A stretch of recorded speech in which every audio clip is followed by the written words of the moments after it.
Direktur Indonesia Center for Middle East Studies, Dina Sulaiman, memberi tanggapan terkait dukungan Chechnya dalam serangan Rusia ke Ukraina. Dina mengatakan alasan bergabungnya Chechnya dengan Rusia ini bukan semata-mata ingin menyerang Ukraina, akan tetapi ingin menyerang kekuatan besar di balik Ukraina.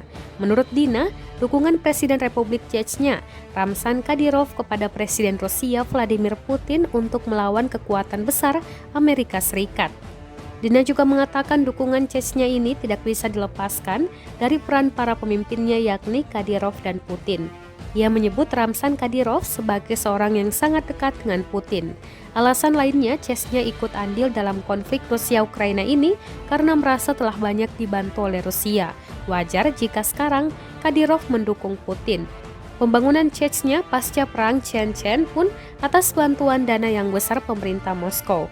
Bahkan dengan dana tersebut, Ramzan Kadyrov bisa membangun sebuah masjid yang disebut terbesar di dunia dengan kapasitas 70.000 jemaah.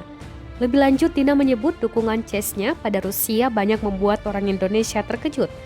Menurutnya hal itu dikarenakan mayoritas orang Indonesia masih menganggap Rusia adalah rezim komunis sama seperti Uni Soviet. Sehingga banyak yang bertanya-tanya mengapa negara muslim seperti Chechnya mendukung pasukan komunis.